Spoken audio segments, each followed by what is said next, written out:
All right. Hello, and welcome to the Utopia is a Scam podcast. Today, I'm joined by a very special guest. Her name is Alison McDowell, and she is a mother, activist, and independent researcher of the highest caliber.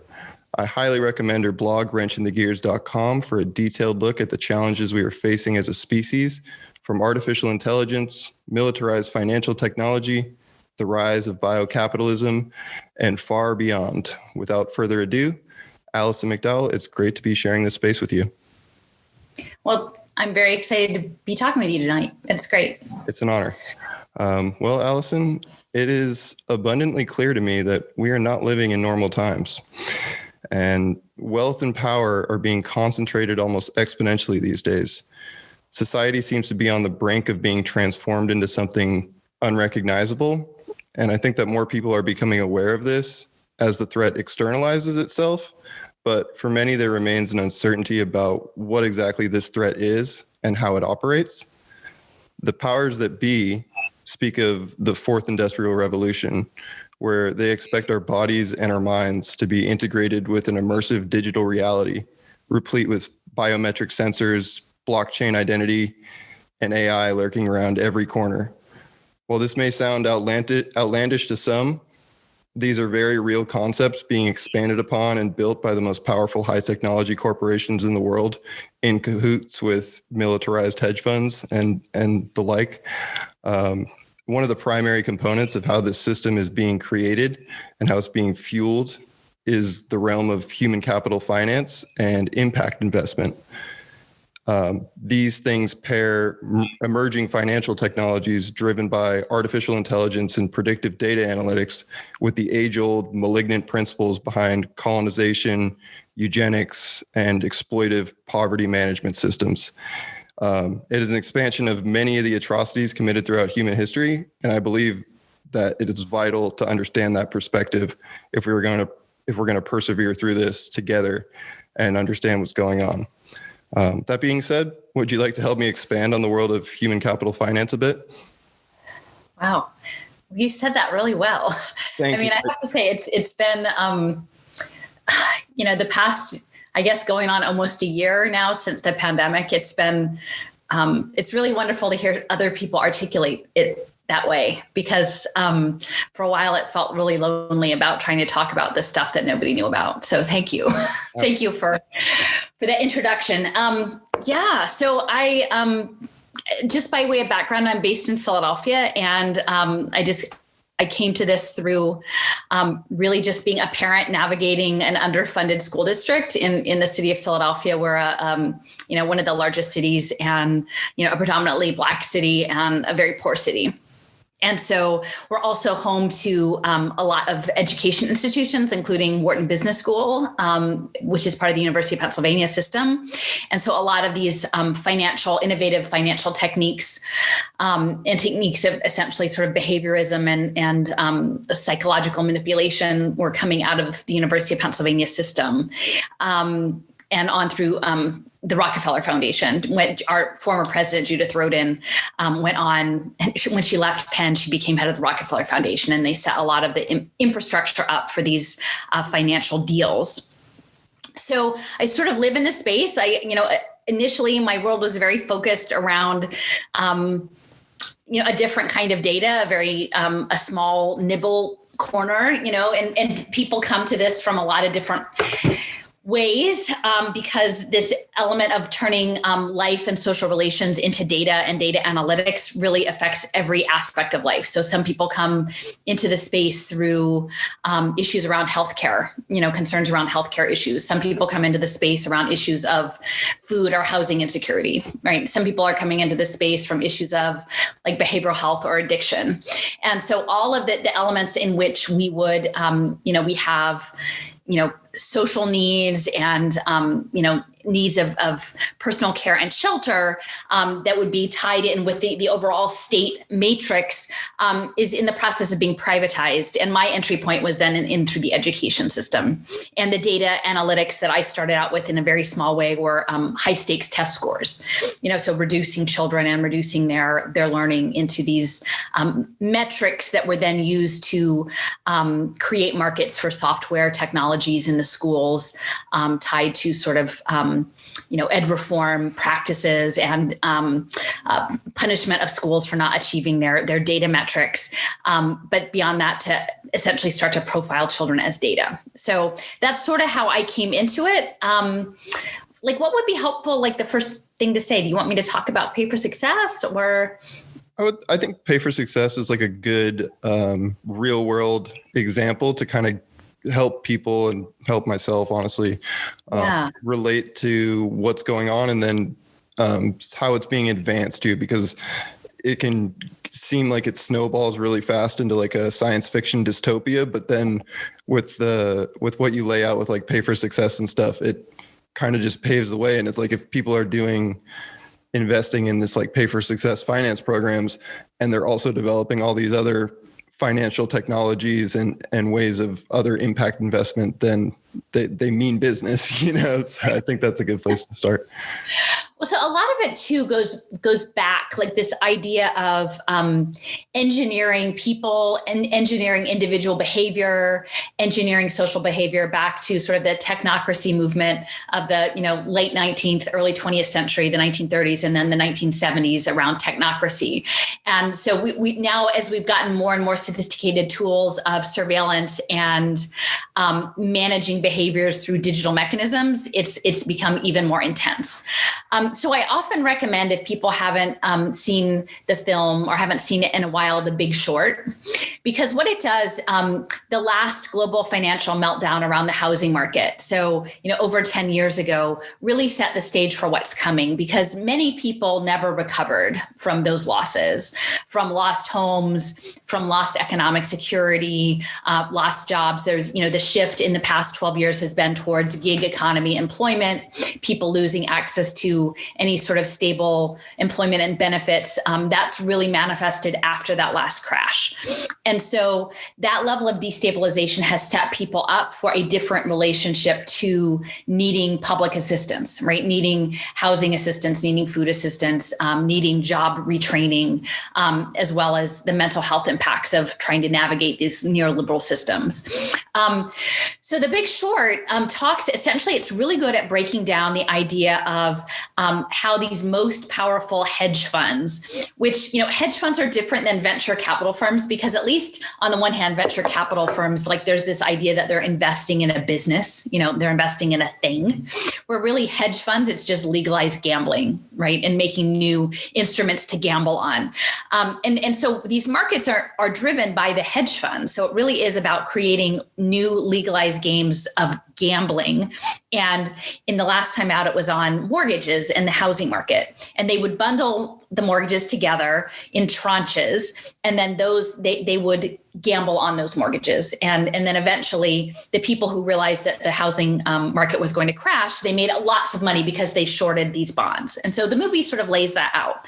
But I think we can generally understand the idea of you have a tangible asset that's someone's home, right? They're a child's home, and then it has debt attached to it. And then you take that debt, not only of that house, but of 1,000 other houses. And that debt is rated in terms of its quality, and it's packaged as an item, and then it's traded on a global market. So in that basic sense, the next thing that will be bundled and packaged as debt will be the ways in which people of the earth, global reset, this is tied to the fourth industrial revolution, will be profiled as burdens on society, burdens on the public coffer. How much do we expect you will need to lean on getting food, getting housing, getting training? Some people will have more assets than others due to intergenerational poverty. They factor in things like your zip code, your parents' educational attainment. My concern is increasingly it's going to even include genomic information. And then they will place sort of bets on you as like even in utero, unborn children, not as sort of sacred beings of amazing potential, but like how much is this kid going to cost society, right? And then that number will be reframed as debt. And then that debt will essentially not be, it will be debt because the government does not have the money to cover these needs. I mean, right? Like the poor have very little income to pay on taxes. And then the most elite, the highest, the largest wealth holders, the hoarders of wealth, like the Amazons, they pay very little in tax, if anything, because they've got it all structured that they're not paying tax. So the government cannot meet the needs of the people, especially people who are going to be displaced by robotics and automation. And so the plan is to use these innovative financial tools called pay for success to create investment markets in human capital. And that's what they call that. So they will be able to invest in people as a debt product, and that you will be sort of put on a pathway of self-improvement according to various social services, how you manage your training, how you manage your health and wellness, how you manage your good behavior, within the judicial system. And then they will bet on you. And some people will bet that you attain your goals that are laid out for you. And some will bet that you don't, but you will have very little autonomy in that situation. And that within this, it's almost like a game, and that people will not have, they will be doing this in essentially is like a police state of a panopticon that is overseen by ubiquitous computing and AI and facial recognition and predictive analytics and drones and police robot dogs and crazy things like that. That it's almost going to be like, we're in Tron or something like that. And then the hedge funds will be placing their bets. So it sounds far-fetched, but I can lay out and, feel free to chime in. But like some of the examples of these early pilot stage social impact bonds, sometimes the early phase was called social impact finance, social impact bonds, which were brought here from the United Kingdom. And then there were a small number of pilots, but they were not scalable. And so the next phase is going to be something called pay for success finance, or like social impact partnerships type of language. But ultimately, it's an outcomes-based government contract tied to data analytics.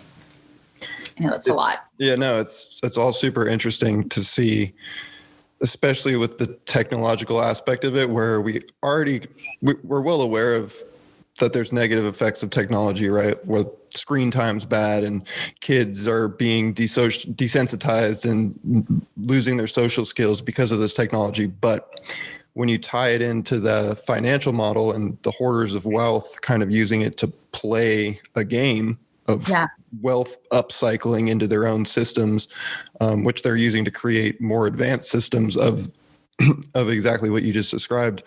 But it's easy to see the gamification for me is prominent, because there's already right now there's like a lot of food delivery apps and stuff that sort of have like this augmented reality, gamified reality aspect to them, that like, oh, you're a DoorDash driver, and if you do this many deliveries in the next 37 minutes based on our data model algorithm, then you get a $5 bonus, or you're only getting, $2.27 for this delivery, but if you complete 2 more, you'll get your bonus. And I can see. Oh, I didn't know that.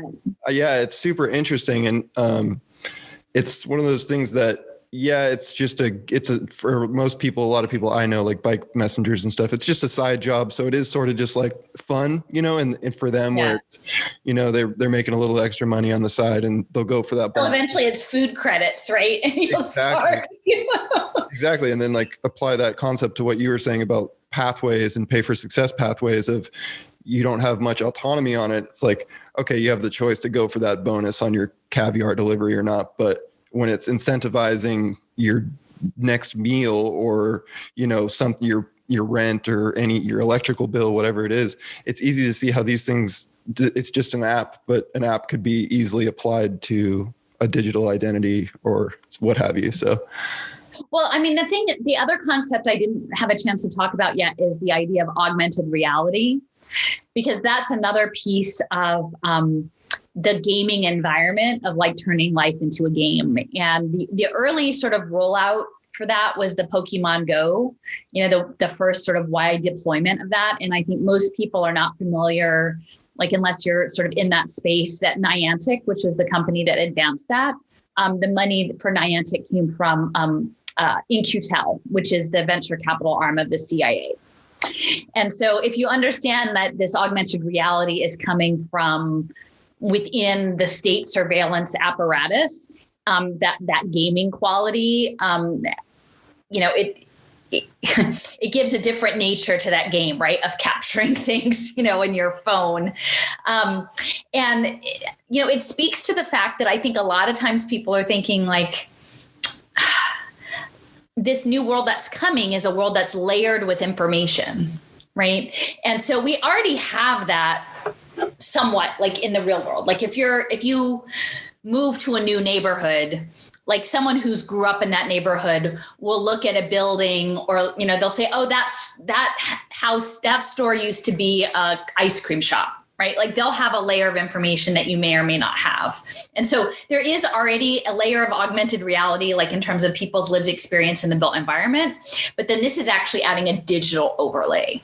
So instead of just like there would be through GPS coordinates and, linked to, GIS and the satellite systems, like that ice cream, like if you had the right, app or virtual reality glasses or whatever, AR augmented reality glasses, you could say, oh, this is the health, the sanitation rating of that ice cream shop. This is the taxes on that building. This is the last time it was renovated. This is, like there are many, here's the reviews of the people who went there of what kind of ice cream was the favorite ice cream. And like, so there would be all of these levels that you could dig into on that store, that information. But if you imagine, the extent to which a lot of the data analytics in our environments is also incorrect, messed up, racialized, it creates feedback loops around this information. So it sort of doubles down on these realities that and magnifies, differences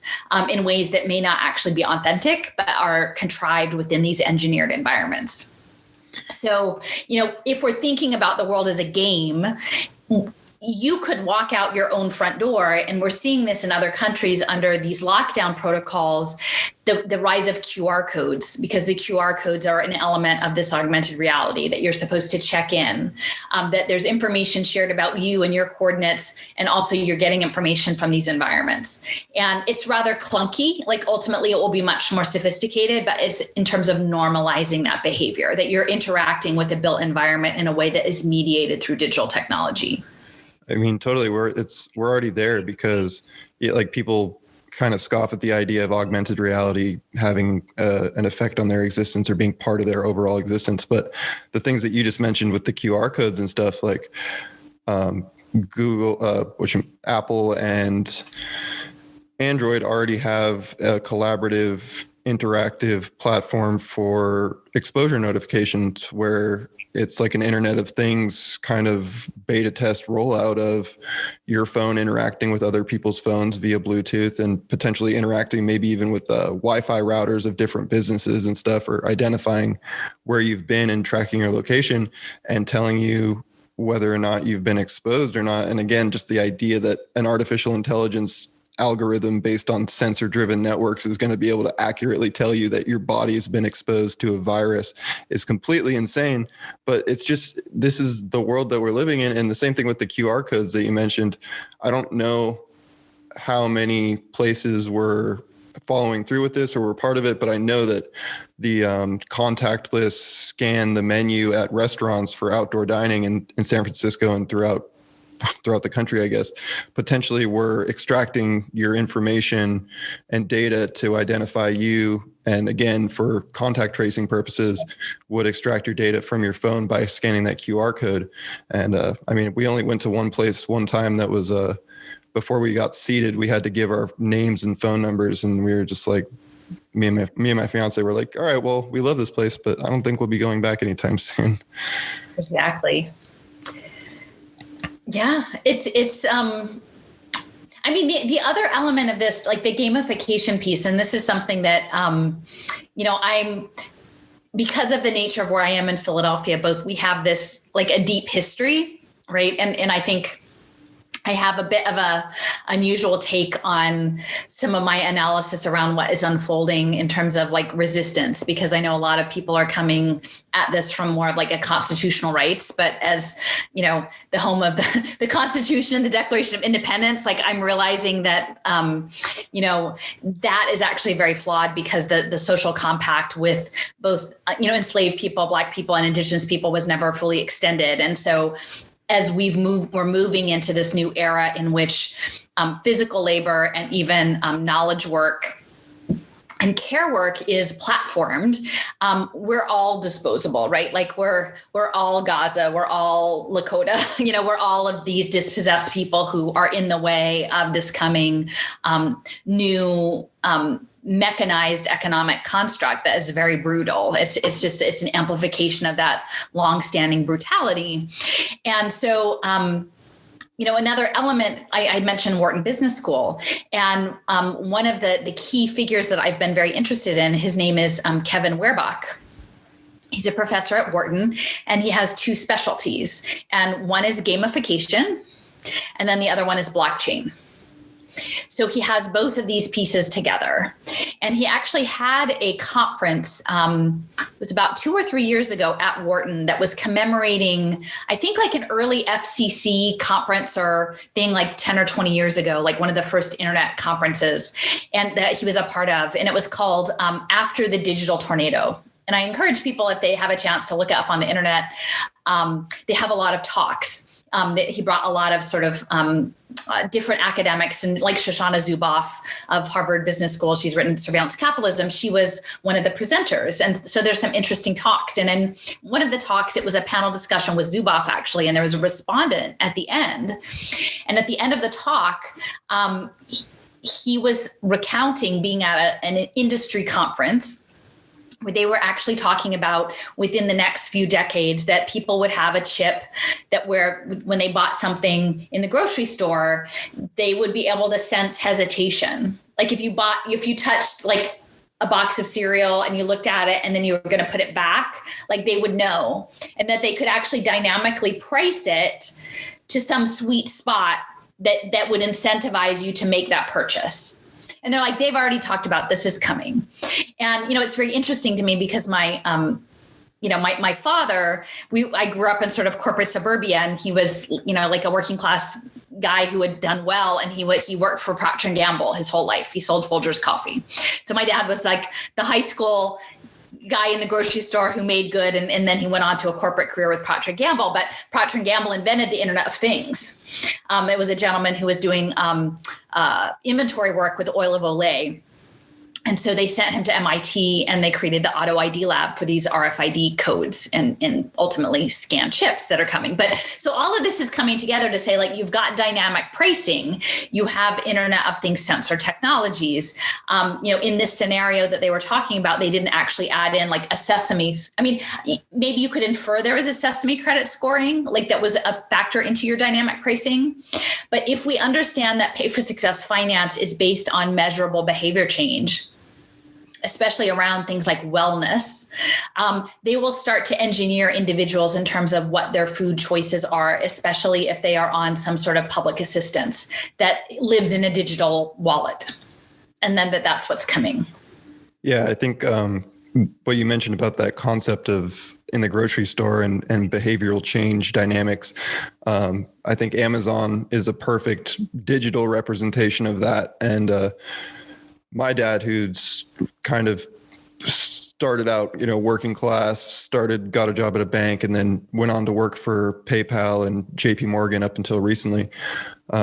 He talks about Amazon, and he remembers back in its early days, it was all about the customer attention per product. And their predictive analytics were built around trying to predict what you were going to buy, what else you would buy based on what you were looking at, and how to present that. So I think that they've sort of mastered that. And once they pair that into a physical realm, all the technology and the systems are sort of already in place. It's just a matter of leveraging it into our lives and kind of making us deal with it at this point.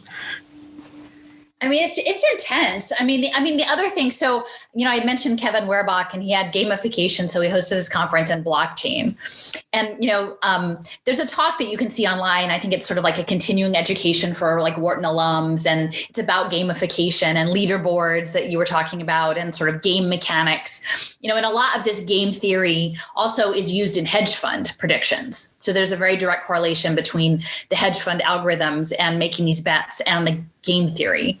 But like towards the end of this talk that he was giving, he said, he sort of alluded to the fact that like sometimes people don't even know there's a game in play. Like they don't even know there is a game, right? And he's like, you want to be the game designer. Like you want to be the one to make the rules. Like if you're positioning individuals at Wharton, who are the ones who will be the deciders in this new society, that the choice position is to actually preferably be in a position that people don't even know there's a game in play, and then also that they can make the rules of the game up. That is the position of power.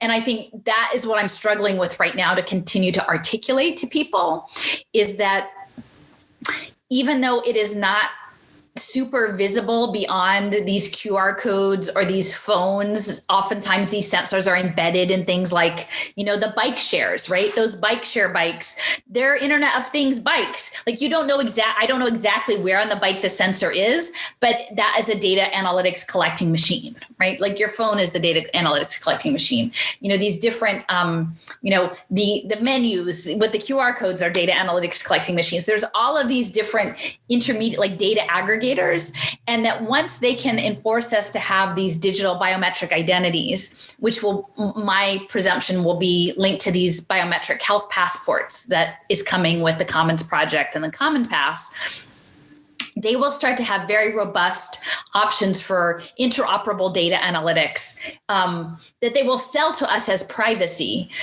But my concern is that people on public assistance who are being set up as impact commodities, the MIT has a software program called Enigma that actually can query unencrypted data. So you may actually still have data privacy, you individually, but it will not stop the world from being colonized by virtual sensors. Like you can have privacy in a world that is run by AI, where your children are taught on screens and your elderly parents are watched on an iPad, and you have some self-medicated nano pill technology, to manage your health, but you're going to be stuck with that. Like you can have your data be private with that, but it's none of having your data private is going to stop, not being able to like go pick apples at a farm or something like that. Like they don't want you to do that anymore because there's way more profit and data collection management if you have to sit on your couch and have the apples delivered to you. Yeah, I grew up picking apples on farms in New Hampshire, so that one hits home for me. And I didn't even think about, I don't know how it just kind of slips past, and that's the nature of this thing. But yeah, I always make fun of the e-bikes, the bike share programs, because they're so stupid looking. But and all the techies like to ride them. But of course, it's an Internet of Things sensor network. And they're going to know what your pulse rate is. They're going to know if you went up the hill. Exactly, and your phone has the app on it. So the app is pulling data, your cookies from your phone. There's your data aggregation. And then stop at the cafe on the way home. Did you get a beer? It's all, and it's intense because I've been really to me, I felt almost claustrophobic the last 6 months, just having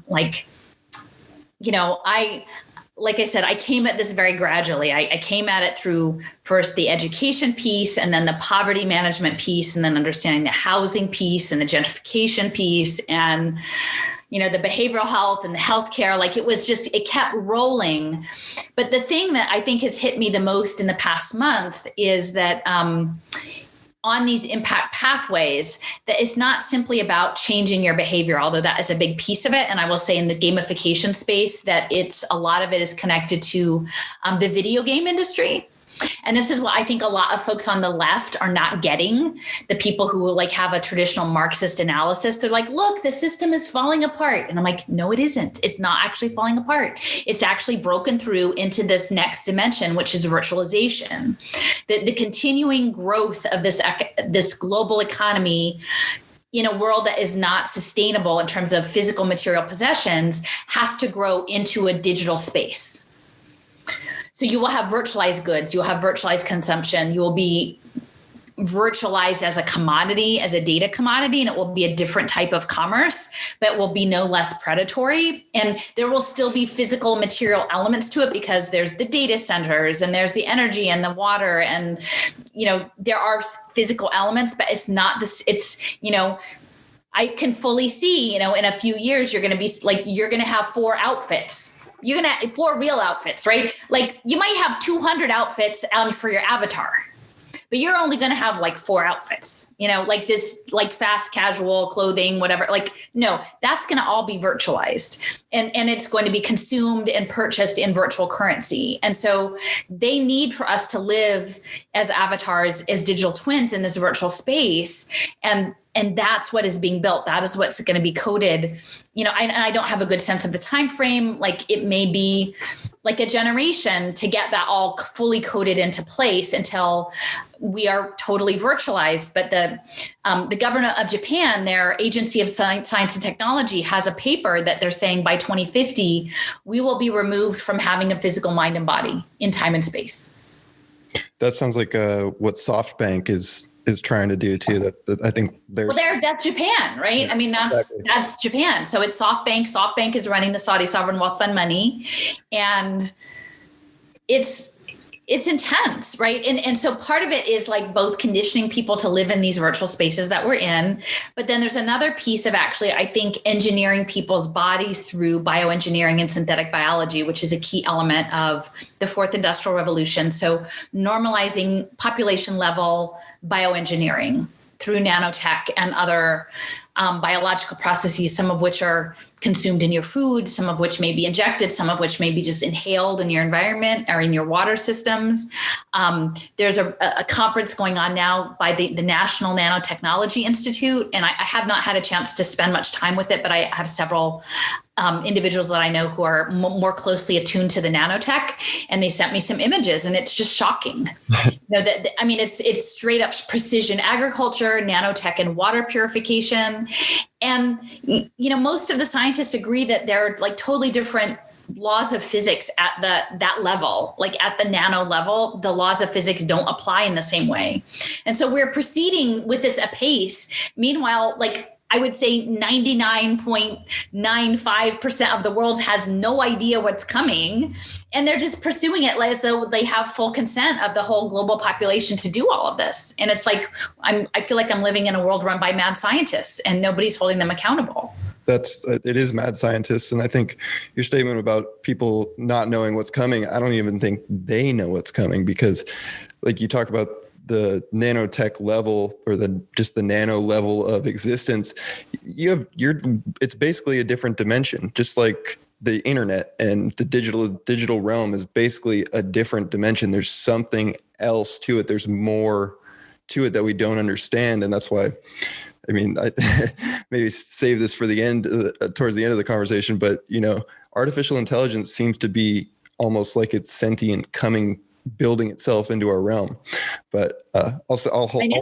It's like, I feel sometimes like people, I don't know. I remember like I had some, I've lost a lot of like, I don't know, maybe loss is a strong word, but like I've grown away from, which is not to say that things can't be restored, but individuals over the past 8 months who just couldn't know the things I know, and I don't want to know these things. I didn't actually want to know these things, but like once you start to know, you're like, oh my gosh, I can't not know that. And then it leads to the next thing. And they just said, this could never be that coordinated. Even my husband, this can never be that coordinated. There's not, like, it's too big. It's too complex. And on the one hand, I'm like, no, they go to Davos, they plan it out. These companies have 30, 50-year plans. Unilever has a 50-year plan. Procter & Gamble IBM has a 50-year plan. Like, does it have variations? Sure. But they know where they're driving things to. And, I keep thinking the people who are at the top who actually know these plans, do they think that they're going to get a pass and that they're not going to have to be cyborgs? I don't know. Like, do they think they've already got their island? Like, clearly the multi-billionaires have their islands and their wilderness preserves to live on. But like, the people who are pulling down just $1 million a year, do they think they're going to get a pass? Like, I'm trying to figure out what the cutoff is, because like, I had a big, I gave a presentation to someone in Tel Aviv, and a lot of this is being driven by Israel, because it's Israel's the startup nation. It has been for the last 20 years. Like, it rivals Silicon Valley in terms of the level of sophistication, and a lot of it's coming out of the fact that they have compulsory military service, and so they get the creme de la creme of the math and science expertise, and then feed them into these startups, many of which are biotech. And I'm like, listen, like, you could be sitting in Tel Aviv, but you're building a thing that's going to eat your grandchildren. Like, if you don't watch out, because like your grandkids are going to be the investable portfolio product for the hedge funds, and, whether they're in New York, whether it's the Vatican Bank, whether it's the Saudi sovereign wealth fund, like someone's going to be buying your grandkids if we don't stop this thing that you're building, which seems really great right now because it's driving your economy in a nice way. But ultimately we're going to reach an end game. And so to me, I guess I wonder, like, there is the coordination at Davos. Surely there are these plans being made, but it almost at this point seems like maybe they're right. Like, maybe it is verging into sort of a larger digital intelligence, that's emergent. It's like a hive mind, because like Israel, Talpiot program, Unit 8200, those 3 statements alone, you would have connections to almost everything we've talked about and beyond. And a huge part of this whole thing is, derived from Israel and the Talpiot program. But the national 8200 unit has the signals intelligence unit has its own social impact accelerator. Exactly. Which is something like, and it's the logic of how their economy is set up. It's set up with the military service. They get the skills expertise, and then, it advances into these startups and the accelerators like, okay, we have all this tech. What do we do with it? Well, I guess we better like create some cyborgs so we can run our biotech through it. I mean, that's the logic of this crazy thing, but no one stops to go like, oh, wait a minute. If we build this thing, that means we all have to be cyborgs next. Like, nobody's thinking about that. Yeah, it's like it's very coordinated, but then there's almost not like, it's so coordinated and so pieced together like universally that there's no oversight, and there's nobody making that question of like, what about my grandkids? What about me and my wife? Like, what are we going to do with our lives when everybody's incorporated into the system? But in terms of the coordination, like, do we want our elderly parents watched by iPads? Yeah. Like, do we want our children taught by like reasoning mind avatar, AI feedback loop? To what end? Like, I don't think anybody actually wants that. But to illustrate a little bit of some of the overlay and how all these sort of systems and people, like, I think the easy way out, like you mentioned, like the Marxist viewpoint, and in San Francisco, there's a lot of like anti-capitalist, Marxist, socialists, that sort of realm, who are happy to see the system destroy itself or whatever, quote unquote. And then I tell them, I'm like, I'm with you in the sense of that this system needs to be replaced by something much better, but this system is not being replaced. It's burning out. It's the phoenix. It's rising from the ashes. It's burning out so it can rise to the more powerful than it's ever been before. And for example, backtracking a little bit here, but working at a grocery store that I do, Instacart is the new tech startup that's been around for about 5 years. It was founded by a guy who was a major Qualcomm exec, Qualcomm is basically 5G. Qualcomm Snapdragon is like the innovative 5G processor that will kind of define the Internet of Things. He was also an Amazon supply chain engineer, but he started Instacart, and since then Instacart's grown into about like a $20 billion company or something like that. And they deliver groceries. Apparently you can get stuff from the Disney store delivered to now. Oh, perfect. and Best Buy too. So, you got all your needs, your electronics, your fan, you can consume and be consumed at the same time. But I did a little bit of digging, and I think one of the heaviest funders for Instacart is Andreessen Horowitz. Yeah. And so Andreessen Horowitz is heavily involved in blockchain and cryptocurrency. I think they invested in Ripple, the cryptocurrency. And they also are deep. They think they put like 80, I want to say billion or 80 million, if not 80 billion. I could be mistaken. What's the difference anymore? A large sum of money into Roblox, which is, I don't quite understand what it is, but it's a game. It's an immersive reality game, and it's super popular with like young kids. That's so I have a friend who, anyway, an online friend, but who's had a friend of a friend, I guess, but that their young child was being groomed. It's an immersive, participatory online space. I don't know if you construct the space and then you play in it together, like play. There's probably a constructible element to it. Yeah, but this was like an adult and a 6-year-old child who was being like laid out on a bed. That's not good. It's crazy. And yeah, it's really intense because people are not like, I mean, that's already, I mean, beyond the child molestation aspect of it, it's also this transhumanist, like human competing interface that you are existing through an avatar persona. And the thing that I want to message is, especially like from people coming from like the left, like anti-capitalist frame, is that people need to understand that this is a militarized space. It may look fun. It may look like Pokemon Go. It may look like, Roblox. It's a military architecture. Whatever like, sparkles and glitter and decorations you want to put on it, it's a military infrastructure. It has to be understood as an imperial project, this thing that is rolling out. Perfect. And I don't think people are used to thinking about it like that. Perfect segue from where I was going with that, because oh no, you're good. It's perfect. So Andreessen Horowitz, one of their most recent large investments up, I think it was like October of 2020. They put a large sum of money into this military technology company called Anduril, Anduril. And it's a Peter Thiel collaborative project with the guy who started Oculus, the virtual reality system.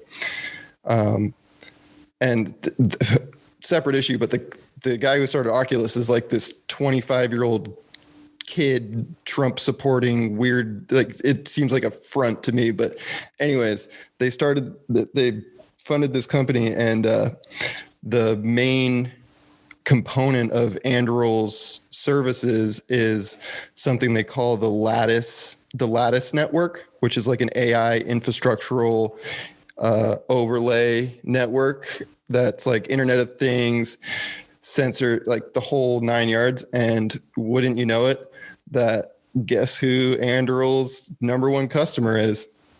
The United States Customs and Border Protection. Right. Yeah, no, I mean, it is. It's. You can see how. Yeah. Okay. They're building an open air global digital prison. I mean, is what is happening is that, and I will say I'm so frustrated because, I was organizing with folks locally, 3 years or so ago around the Occupy ICE movement here in Philadelphia. And, all of the Democrats were pointing fingers, about the detainment camps, which are terrible.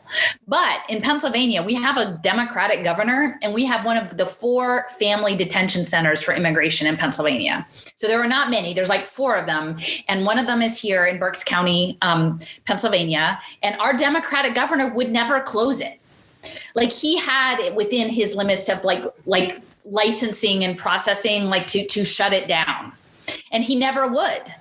And I was at events, like I showed up at an event like, like the Center for American Progress was some event about immigration. And I was like, wait a minute, this isn't actually just a Trump thing. Like, surely it is that, but it's also who is doing this in our state? Oh, it's our Democratic governor. Well, why and it's still going on. He still hasn't shut it down, Governor Tom Wolf.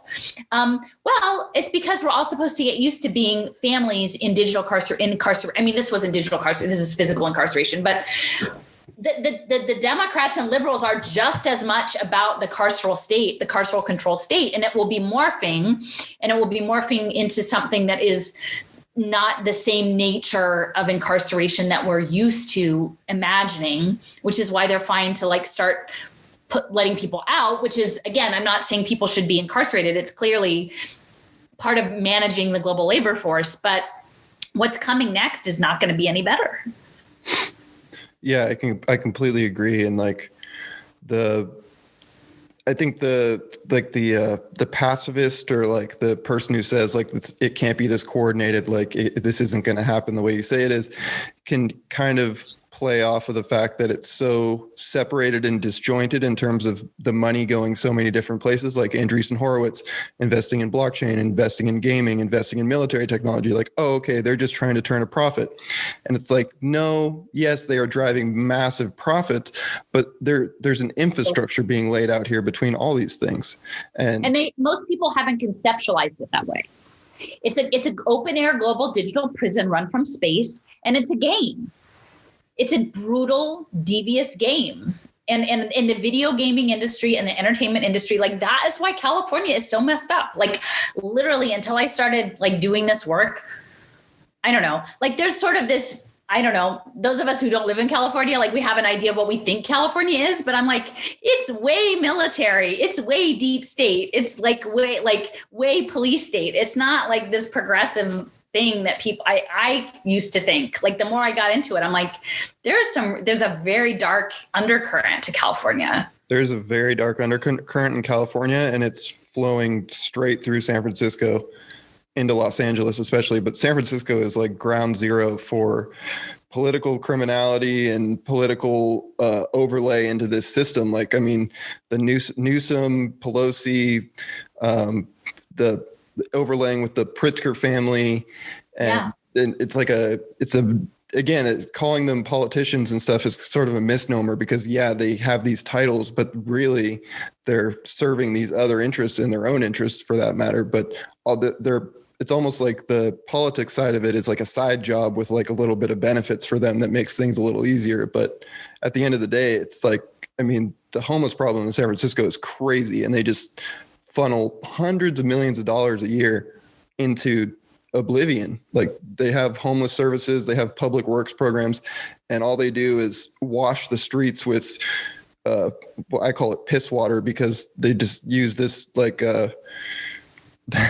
non-potable water or whatever, and they just spray the streets even when it's raining. And like I feel like that's the 100 million right there.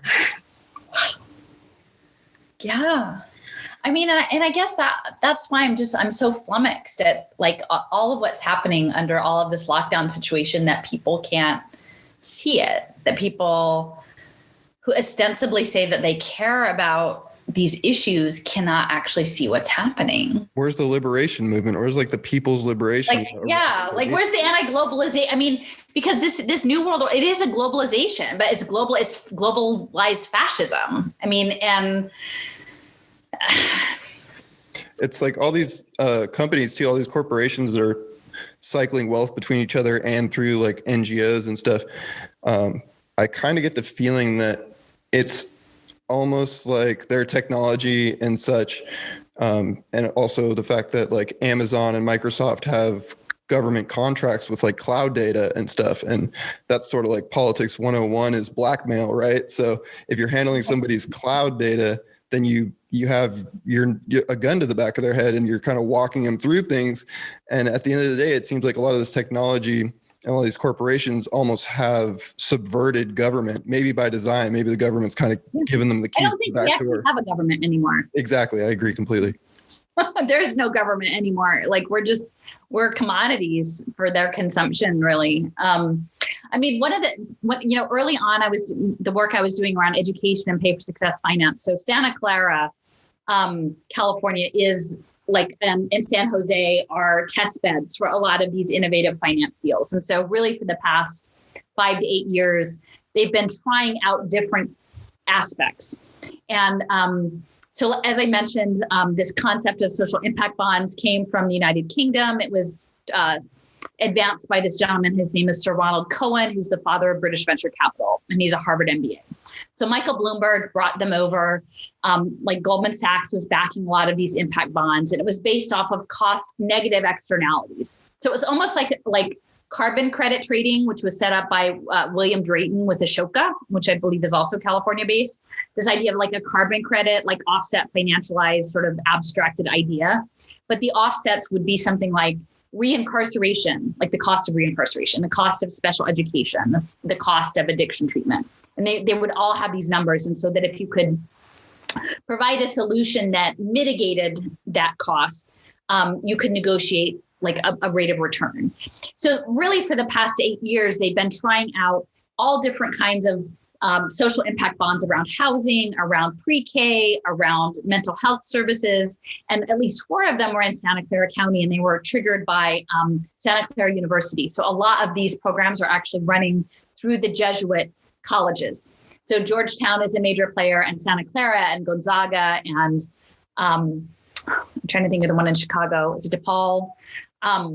There's a very strong Catholic element, because the stuff that's coming is not just, I sort of call it like techno-fascism, but it's theological techno-fascism. It won't just be the Catholic Church, but it'll be major faith institutions. And I think ultimately the goal is actually to blockchain religion, so that you will be shunted into, because most of these major, are you part of, is it the Vatican? Is it LDS? Is it the mega churches? Which bit, because they're the ones doing the social services, and they'll be providing, the housing, right? And like, God forbid you end up like in a faith-based housing community that goes against whatever your principles are, and you're on blockchain for some like faith that isn't your faith.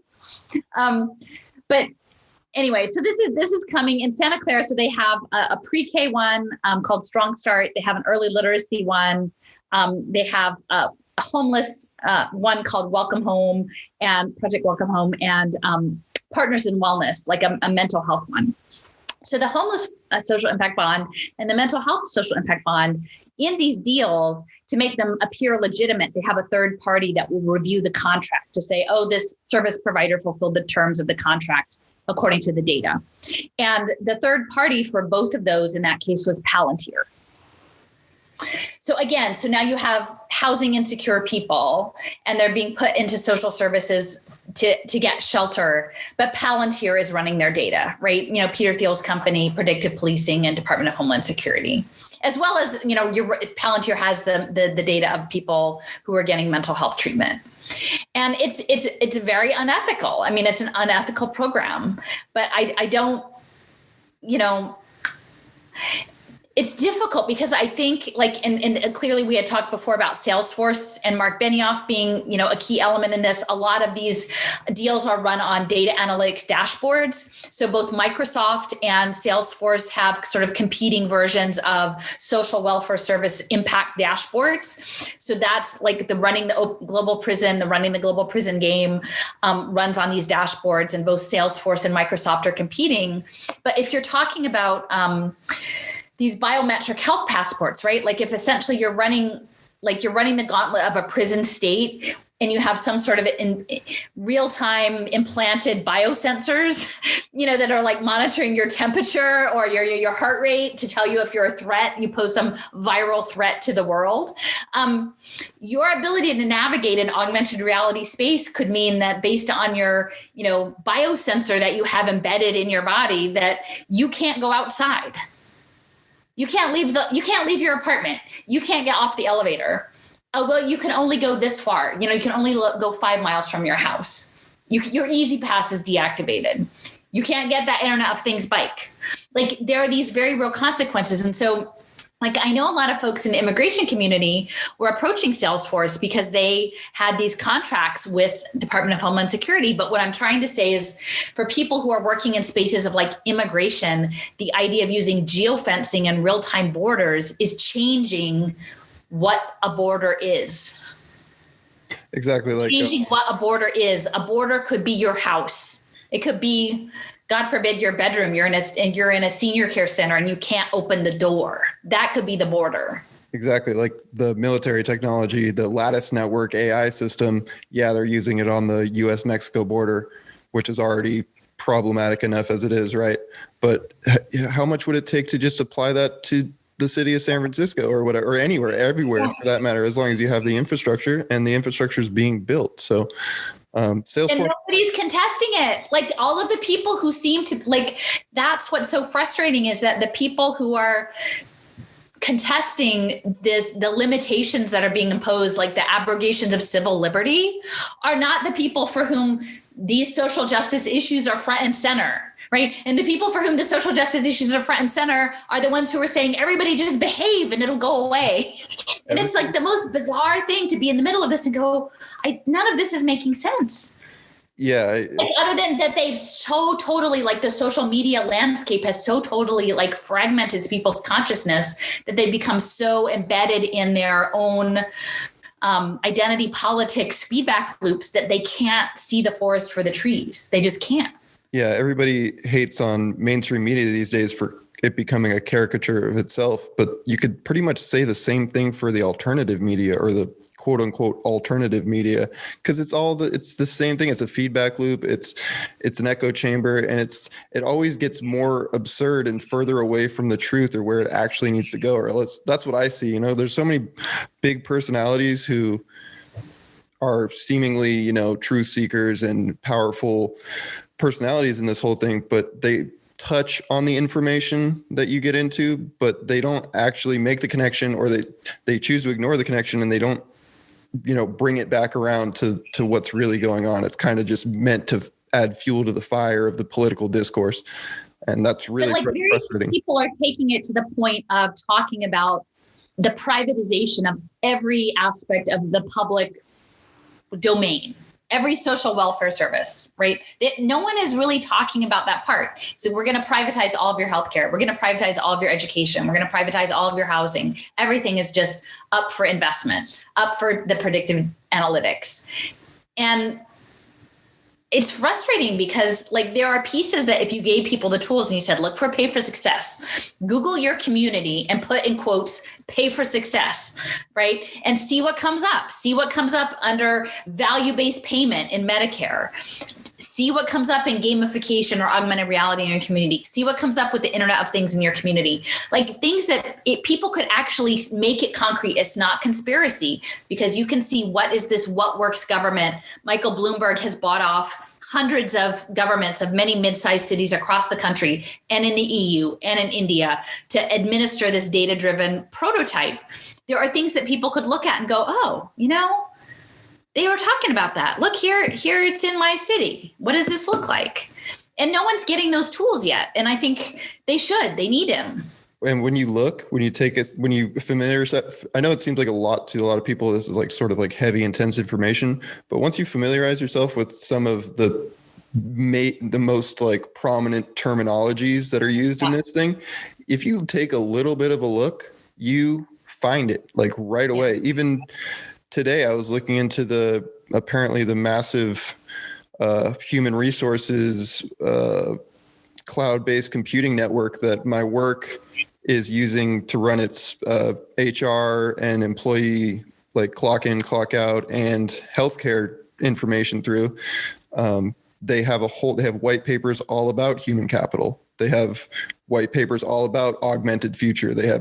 And it's like, it just keeps popping up over and over again. And you mentioned Salesforce designing the digital health data dashboards for this future we're discussing. And I think Salesforce is a really prominent topic because, I mean, even people who don't get into all the details that we're talking about in San Francisco and the Bay Area, like the Salesforce Tower is universally hated as a symbol of cultural warfare and gentrification. And people don't really need to go much further than that to understand, you know, how much evil and negative energy is emanating off of that structure and the whole program. But I mean, Mark Benioff is the founding co-chair of the Center for the Fourth Industrial Revolution in San Francisco, which ironically is located in the Presidio, close by to where DARPA first laid out the internet and where DARPA probably was running the pilot program for Facebook before it was passed off to Zuckerberg. But yeah, the I know that Salesforce is partnered with the SoftBank Vision Fund, which the SoftBank Vision Fund is directly overlaid with the 2030 vision by the World Economic Forum. So that it's like this. Yeah, we didn't even talk about the UN stuff yet. Yeah, exactly. So like this is all the private corporate stuff, but then it just directly overlays and interlocks into the governmental United Nations, all these policies and these programs, and then the philanthropists all kind of come in and circle around, smell blood in the water, and they all come running. Well, I want to mention just, the other bit that is a little bit, I think that I add to the conversation that's a little bit different from a lot of folks is, like you mentioned, the Presidio, but that's not far from Alcatraz, right? Like Alcatraz Island and the occupation, Ames occupation. And so, like, I think that there are people on the left who get frustrated with me because, like, she's not Marxist enough. And I'm like, well, you know what? Like, I think Marxism is a super good tool for understanding the problem. Like, I think it really, like, I use that analysis to essentially understand this fourth industrial revolution as a virtualization, and that the nature of, the value and labor is changing in a virtualized world, which is something a lot of folks haven't like come with yet, but like it's helpful. At the same time, I feel like where we are now in terms of navigating a scientism, a statism, this biosecurity state that's based on sort of enlightened managerial control of you down to your virome, like this level of hyper control and surveillance stems out of this white Western Enlightenment mindset, which is the same era, right? Like a European, an analytical, a people above nature, worldview. And I don't think that the answer to what we're facing today comes out of that. People can disagree with me. It's fine if people want to disagree with me, but I feel like we are fundamentally, our split is between natural beings. Like I sort of frame it as like children of the earth. Like we are beings of electricity and water largely, right? And a bag of chemicals, or sort of an electrical bag of water. We are in webs of relationship with other beings on this planet, and that is one way of being in the world. The other is man above nature, man dominating nature, man doing precision agriculture and bioengineering of the world and playing God. So I think that there's this split. And so I think for me, a lot of the traditional left-leaning thought falls short, because I think that we need a different worldview that is grounded more in an indigenous practice, which is not my heritage. And I'm not trying to sort of co-opt that in any way, but I feel like indigenous, not just of Turtle Island, but indigenous, looking at the farmers in India who are protesting, these neoliberal policies. And of course, India is a test bed for all of the digital identity and these early wave vaccination programs and a lot of the smart city jumpstart everyone into the digital economy. Like India is on the front line. So indigenous knowledges of the world. And I want to kind of put that in there, like as a juxtaposition of the Presidio and thinking about like the AIM takeover of Alcatraz and like that insistence of stolen land, not from a positionality of simply fragmentation, like or breaking communities apart, but actually like what is an aspirational worldview moving forward that is against a bioengineered technic fascist program. And to me, that feels like a better answer. Yeah, I completely resonate with that. And I think to your point that when I see this biotech takeover, this biofascism playing out on our planet, it seems completely antithetical to human existence, human experience. There's something about, I always make the joke that like artificial intelligence, it would be really scary if it wasn't so lame. Like it tries, it's crappy. it tries so hard to be human, or it tries to emulate this humanity, and it's just so obviously a farce, and it's a failure, and it's pathetic. But yet when you integrate what it is good at, data analytics, numbers, hard, solid things of reality that have no nuance, then sure, you can build a society out of that, but it's not a society anymore. It's a program. And so why are we building this program when we have the earth and each other and all these amazing mechanisms that are natural to our processes, natural to our existence, that make it so much better and so much cooler and more interesting and like challenging in a good way, like life is, yeah, the old game.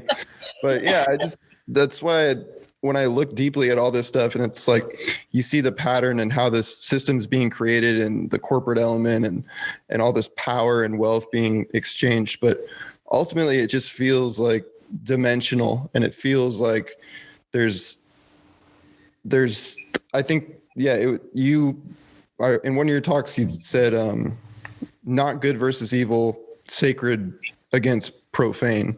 Yeah. And that was like, hit me right in the heart, because when I talk about praying to my friends or something, they're like, oh, you're not religious. I'm like, I'm not religious per se, but I'm trying to connect to this thing that I'm like feeling a lot of lately, especially that there's something bigger to this whole thing than just us and us as individuals. And I've been trying to find that, and I feel like it does give back when you seek it. And I mean, this conversation is a prime example. I would have never imagined being able to share this space with you and discuss these things. So I guess I'm just happy to be a part of this battle we're in, and happy to be living life, honestly.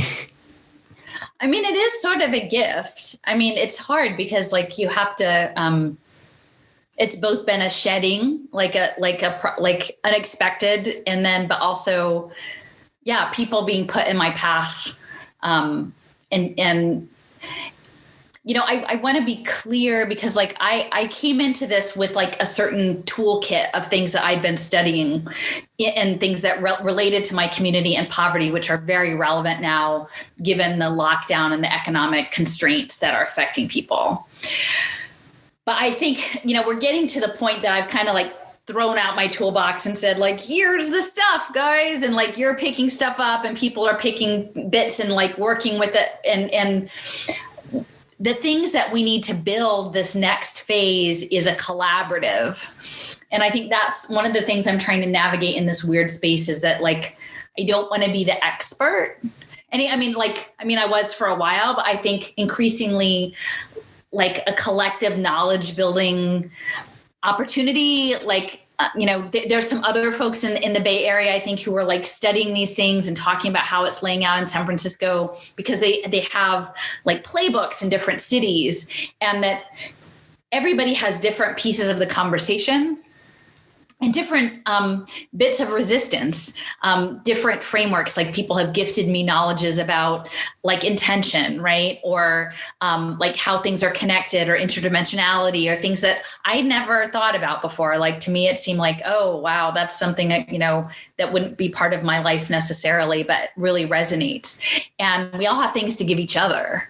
And so I think that's, and they don't cost stuff. You know what I mean? Like, it's not stuff that you're giving because it's like has a price tag on it. It's just experiential, or people's time.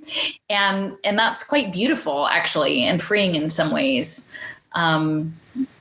So yeah, I mean, I've made a lot of beautiful connections on this road, and I expect it will still be unfolding. And, people, for a long time I tried to organize with teachers, and the reality is like teachers are overwhelmed and they're overworked.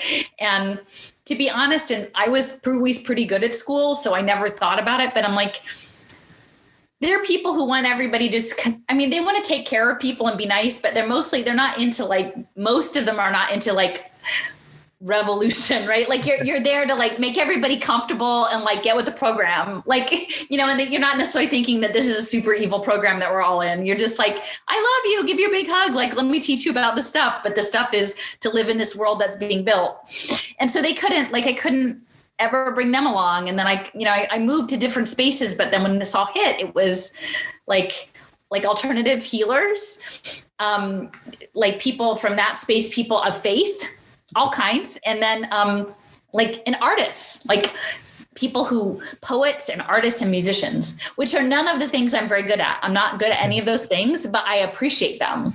Like they're all gifts. That makes a lot of sense based on my experience too, because like how I shared the last podcast I did with the birth worker, the doula, and sort of we got into entry-level versions of the discussion we're having now, but still getting, we're talking about the Internet of Things, and that's a big deal in itself, and sensor-driven lifestyles and all that. So for her to share that with her community is like a big step. And the reason I was even introduced to her work was because my fiance is a birth worker, a postpartum doula.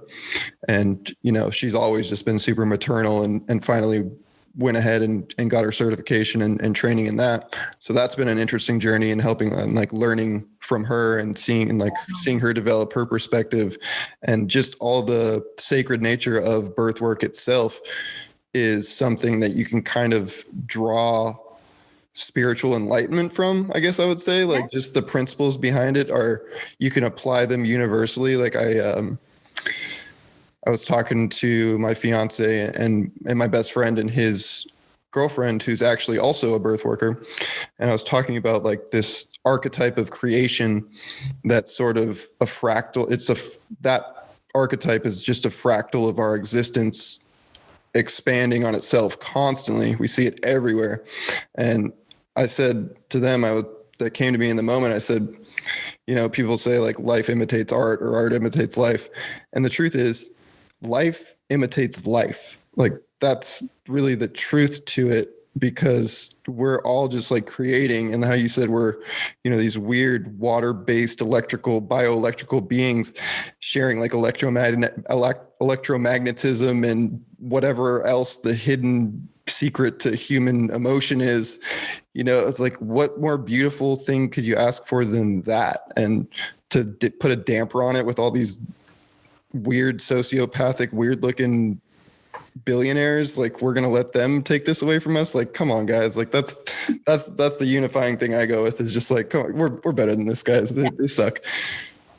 I mean, I feel you, because I mean, it's like what you said about, it's a lot of it's crappy, and people keep telling me it's like, it's not going to work because it's all crappy. And I used to say, like, they'd say that about online education. They're like, online education isn't going to work because it's crappy. I'm like, they're not doing it because they think it's better. They're doing it because it's a profit center. Like, it doesn't matter if it's crappy. If they take away all the other options that make you do the crappy thing, then you have to do the crappy thing, right? And so I don't think this is going to be any kind of shiny, sleek AI future. It's going to be like a lurching, broken, clunky thing that they've built. But if we allow them to steal everything else, so that we are left with the lurchy, clunky, piss water spraying kind of thing, like that's what we're going to get. So like to hold on to the sacredness. And I think that the birth work is really central to a lot of this, is that they want the children. And it's hard because on the one hand, like I've been hearing for years, like from a conservative frame, like they want to break the family. They want your kids. They want, the nanny state. And then I'm like, I think they're kind of right. Like I'm pretty sure they're actually really right. Because Google and Goldman Sachs are your government now, by the way. And in fact, in California, when I was doing the research around the pre-K programs, the data analytics for the pre-K programs, the guy who set up, I think it's Pinwheel, some Pinwheel program, the software program. It's a terrible website, but his training for the 15 years up until he took over setting up the pre-K data analytics for the state of California was in FBI case management software. Like he was the agile programmer for FBI case files. So like that shows you kind of in a direct way how they envision these toddlers, right? Like how they envision these. So they would like to bring up this next generation so that they don't know that they're like magical bags of water. They want to bring them up as like that they fit in a Google box. Here's your options. Here are your binary choices, this or that, this or that, this, or, so that they can engineer them into, the slots that they have available. and as they engineer them, that they will use this pay for success architecture to gamble on their compliance, their behavioral compliance, just like rats in a maze. And I never would have thought it would happen this fast. I think that's like when I was researching schools, this new model, and they said, well, there's not going to be bricks and mortar schools. We're just going to have badges and people wander around and get things on devices. And I thought, how is that? I thought like clearly I had like 7 to 10 years to convince people that this was going to happen. Even my husband, he's like, no one's ever going to give their schools up. What are you talking about? And I'm like, I don't know. This is what they're saying. Like, I don't know how they're going to do it. And like, now we know how they were planning on doing it. And that it just continues to shock me that everyone is so willing to go along, knowing the harm, like this far into the game, like the anguish, like the full on anguish that this is causing kids and families to not have social relationships. My fiance also has a 9-year-old sister, and she's been doing the distance learning thing, and she's a super energetic, super enthusiastic, vastly intelligent child who's, more an adult than me sometimes, it feels like. But every time I ask her, I'm like, oh, Mia, how's school? She just shuts down and just kind of just gets quiet and says, I hate it. And that's heartbreaking, obviously. And again, to reference my fiance, Janice, she also works in a private doctor's office, and she's talked about hearing stories, hearing accounts of, and meeting newborns, infants who were born right before or during lockdowns and stuff. And she's saying that these babies get so overwhelmed so easily by the presence of other human beings that aren't their parents. And that's not surprising at all. And I wanted to make the point that if we accept distance learning as the new normal, and we accept this isolated lifestyle for infants and growing babies, then it's almost like we're artificially inducing a form of autism into developing children by depriving them of social interaction and interaction with the world itself, and kind of just normal life in that regard. But also, to that extent, autistic children would be a great impact investment opportunity, and also a more malleable digital path for creating these pathways. So that's kind of what came full circle for me when I came across that information. Yeah. Well, actually, I have a friend who's very brilliant, and she blogs at A Piece of Mindful. That's the name of the blog. And it's a collection of different authors, but they blog under, I think it's Steffers, but it's very good on the nanotech. I'm very good on the finance stuff, but they're very good at the nanotechnology and sort of the military R&D around the bioengineering. And we were recently discussing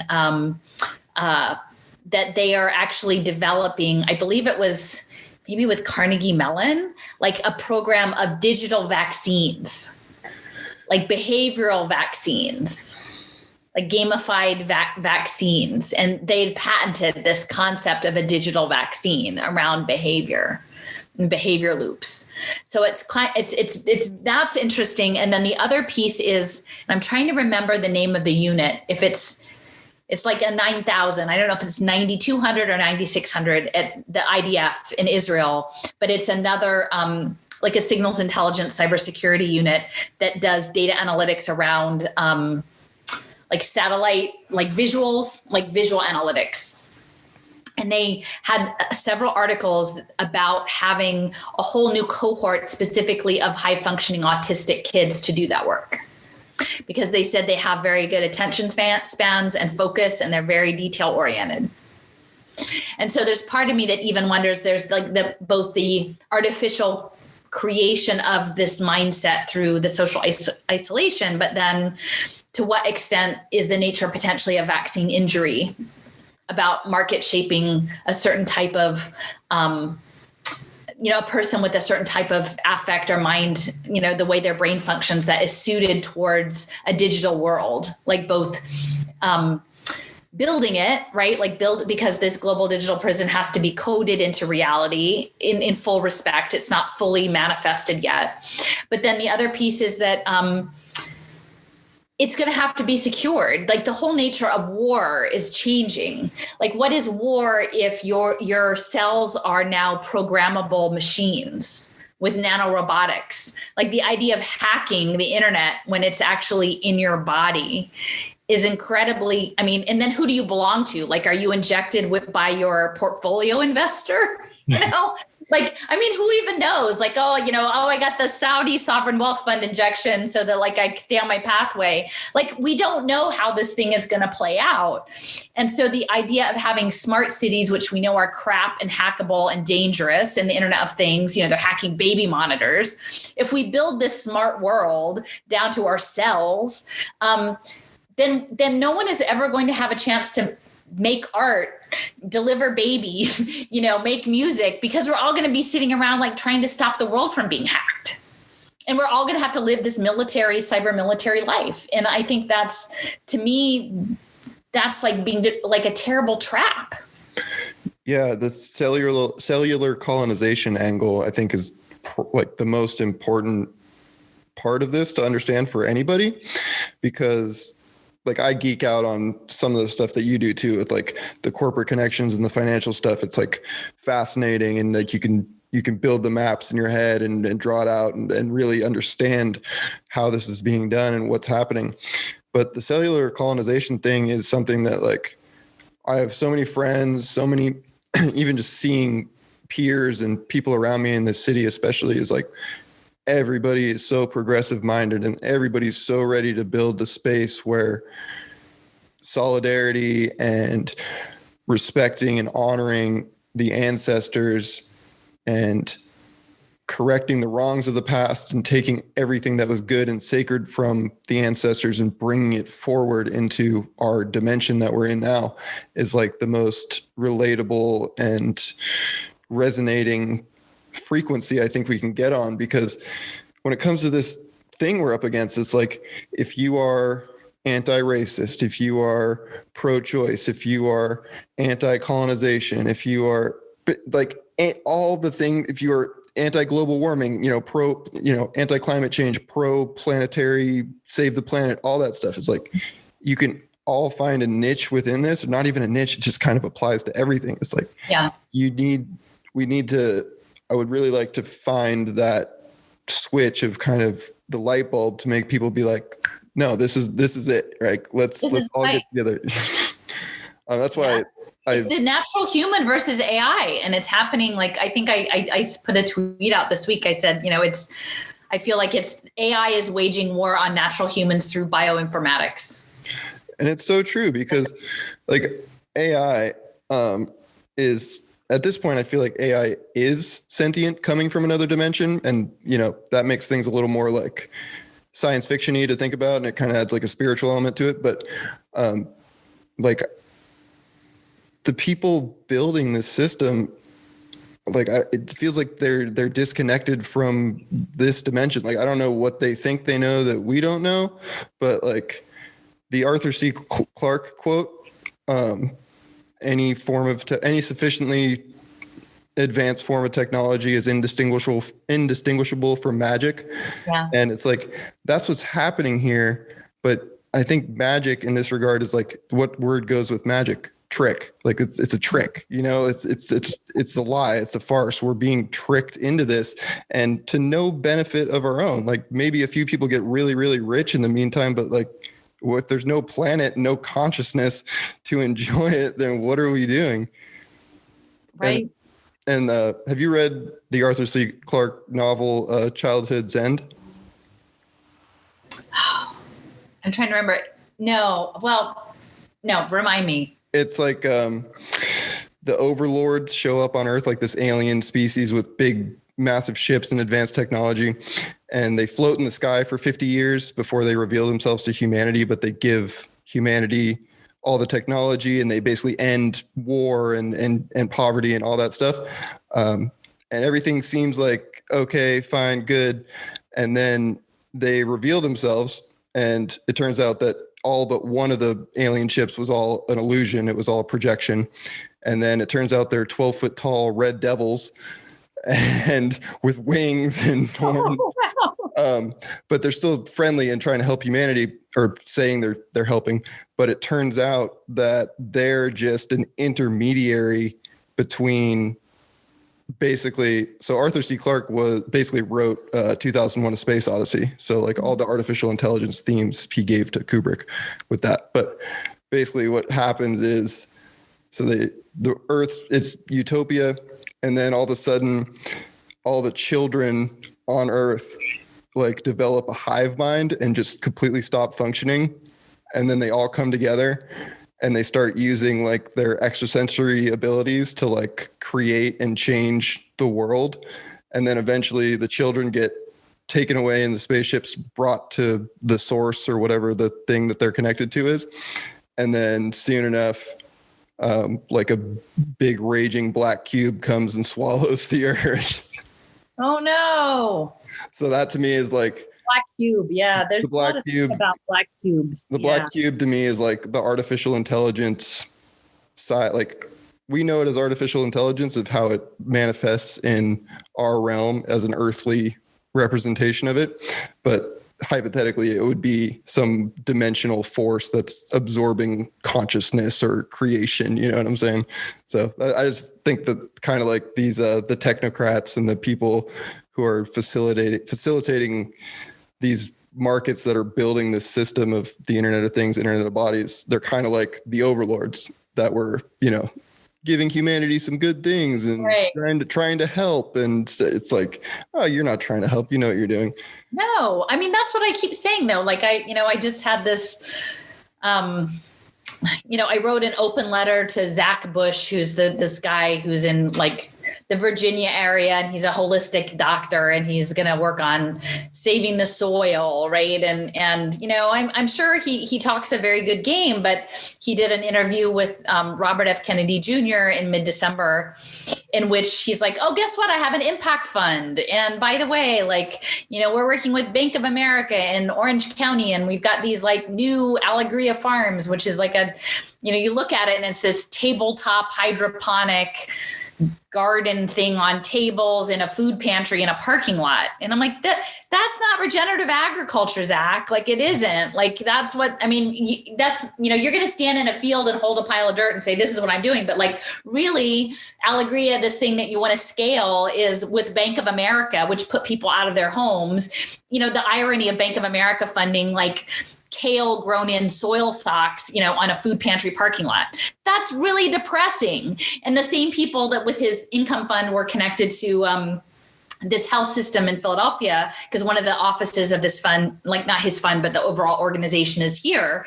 And like they were putting Fitbits on kids in a neighborhood that was like in the center of the heroin epidemic. Like it's a low income community. And they were training kids, this organization called Studio Ludo, who was also working with Alphabet, with drones and Fitbits to supposedly track playground use so they could more efficiently redesign it. Right. Like you really need to put Fitbits on kids and acclimatize them to drones to do a playground upgrade.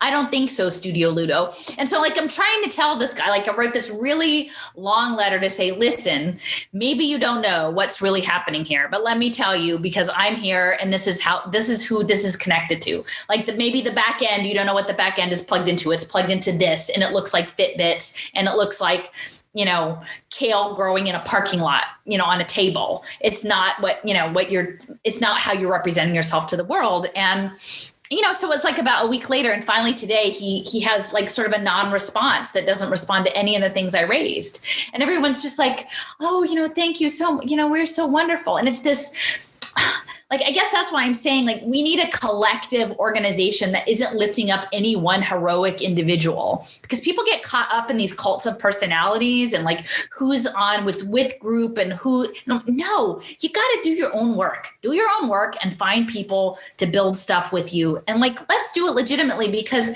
the wealth is so concentrated. Bank of America is never going to be in it to like actually solve poverty for poor people. Like the solutionism that they're offering isn't the answer.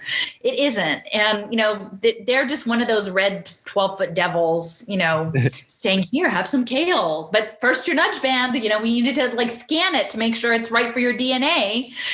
And anyway, it's overwhelming sometimes because like, even if you have all of the facts and you can sort of lay it out, there's a very strong inclination for people to not want to know.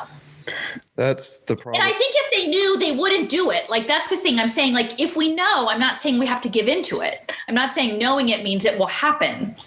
But if you completely spend all this energy trying to not know it, you're going to waste all of this energy that you could be putting into something else. Yeah, I think that's the same thing that I come across too. Is like, I try to be more conscious these days of coming off negative, or at least supplying a perspective that gives empowerment, or like, we can do this, or like, we can beat this sort of thing. Because people really quickly do want to shut down that conversation just out of like self-preservation in the moment, because they don't want to make that connection, or they don't want to think that it's as bad as it is, or that these entities or this system is as dark as it is. But once you get past that hurdle, then you're running again. Yeah, exactly. And there's going to be more hurdles along the way. It's not easy, but I really like, I mentioned it to you in email that I came across just a small Refuse Fascism gathering in front of Twitter, and they're there like probably at least once a month, and it's pretty much just an anti-Trump demonstration, which I'm like, hell yeah, guys, do your thing, you know, make your statements, get out there.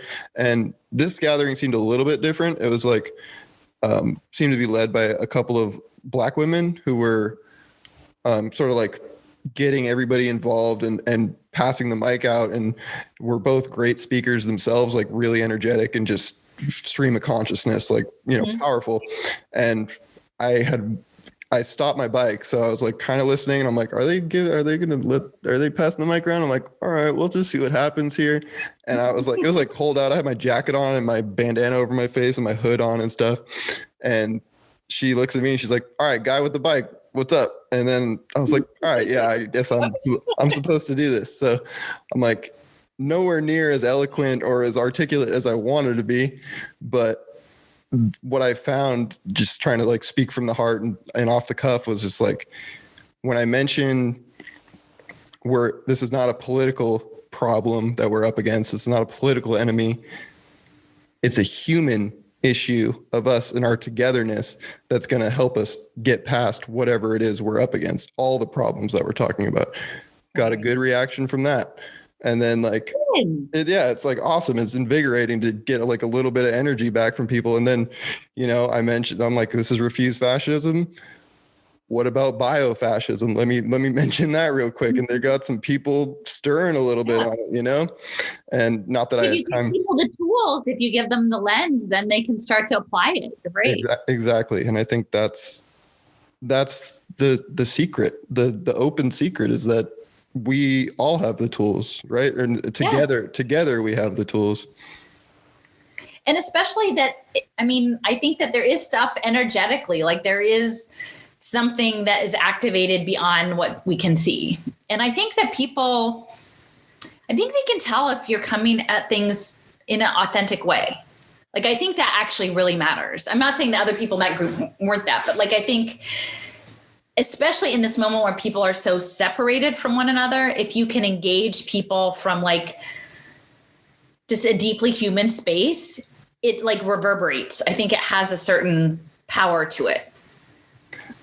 I think that's like, talk about the magical electrical water bags that we are, like whatever it is that makes us human and gives us these abilities, these innate, like just intrinsic, heartfelt things that even if we don't know, we know, like the gut feeling kind of thing. And to go back to Childhood's End, the novel, the overlords are super interested in humans in general, But the thing that they're most interested in, that is like a point of emphasis throughout the novel, is human extrasensory perception and sort of like psychic abilities, telepathy. And it's revealed later on, the head overlord is giving answers to like the last human. And he tells him that the reason you're scared of our figure, of our like devilish, of our appearance, the reason that our appearance has been part of your lore for hundreds of thousands of years or whatever, is because you had future memories of us coming to you. Oh. So it's like it takes like the spiritual and the science fiction and like all this different stuff, and like the fact that Arthur C. Clarke, wrote 2001: A Space Odyssey, and there's a lot of interesting connections to Kubrick and like the moon landing and all this stuff. That's like whatever was going on in that time where they chose to emphasize these ideas. I'm like, what's really going on here, Yeah. Well, I often tell people too, like I've mentioned in my talks, I've been reading A Wrinkle in Time, which is a kid's book. But, it was a book I read when I was in elementary school or like early middle school. It was in like the early 1970s, but Madeleine L'Engle. But it was sort of like multiple dimensions across time, and this family, the father's missing and he's a physicist and he's trapped in sort of a technocracy, and the entity is IT, right? It's IT is sort of holding them captive. And in the end, sort of, the heroine of the little girl, it's like love. It's her love for her brother that overcomes this technocratic system. So, I think we're building it. Like, and I think it's interesting because we're conditioned to imagine power, I think, looking a certain way, or force, or like as a physical manifestation of strength or fortitude. And I think it can be other things than maybe our stereotype of a powerful force standing against this. And again, looking to India, looking at especially my understanding is a lot of the people who are standing there are of the Sikh, religion, and they're actually looking at both the parallel of the physical and the sacred, the spirit, like that's part of their cultural practice. And each person has this destiny to fulfill, but a lot of their work, their engagement is in praying and feeding people and being communal and sharing sacred music, and the way in which that strength looks. And I think, another aspect of strength of being like the maternal feminism, right? Like the sacred feminine, the birthing aspect, and even quiet individual actions. Like, I've been really trapped in my house a lot, and I'm in Philly, and I can't imagine what it's like to be in California. I'm sure it's even worse, but like, I'm usually the only one outside not wearing a mask. It's mentally difficult. But, I was out the other day because I had to take my car to the shop, and, I ended up just walking down the sidewalk, and there were these roses that had been thrown out, like past their prime in the trash. And I was like, oh, I should take this rose somewhere. And I ended up taking it to this Catholic cathedral where they were having, like, several years ago, they had this education conference that I knew was bad news at the time. I'm like, the people who are here, they're bad news people. And so I'm like, I'm taking this rose. I'm going to say, we don't consent, because I know the Vatican Bank is a big part of this. And it was just a small action. And, it's 3 or 4 blocks from my house. It's this preparatory school that our current mayor and the mayor working with Michael Bloomberg, they were both alums, and there's like a small park in front, and it's fenced, but I mean, it's open to cars, so you can just walk in, and I, sort of, created some kind of, sacred space for this little, like, ceremony that I was going to do by myself with my like trash can rose. And the security guard like came out, and they're like, what are you doing? And I'm like, I'm here with my flower, I'm just sitting in the middle of like this thing with nobody around. And, somehow I'm a threat, but they're like, okay. Like you can, and, I ended up like just sort of saying we don't consent to this. We don't want to be part of the internet of bodies. We don't want to do synthetic biology. We think that this is anti-life. And like I walked up to like lay the rose down on the step of the cathedral. And like right as I put my foot on the first step to go up, like the noon bell rang and it was like bong. And it was like, oh my gosh, like something is breaking through here. Like, and I didn't plan it to be that way. It just unfolded that way. And so I think sometimes like surely you can have resistances of, tens of thousands or hundreds of thousands of people in streets that would the way we've seen in Europe. But then sometimes it can just be small acts and it breaks. I think it breaks the continuum if we have that sort of like coming from a heart space to break through. And one of the people who just I lean on a lot is John Trudell, who was part of the Alcatraz, island occupation and, a spoken word poet and artist and such a deep prophetic thinker. And he, I give this to people. So I would say, just look him up.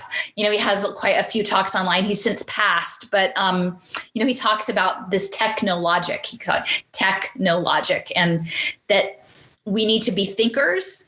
He talks about thinking versus believing, that thinking is active and engaged as opposed to believing is just sitting there and not being reactive, as thinking is participating, and that we have to put our machine, our body and our mind up against this machine of technologic. He talks about it being a predator energy, and that all the ancestors up till today have been doing this work. Like we're not the first to do this work. People have done it. They have always been doing it. And now it is our moment to do this work. If we can see the work that has to be done, it is our moment to do the work.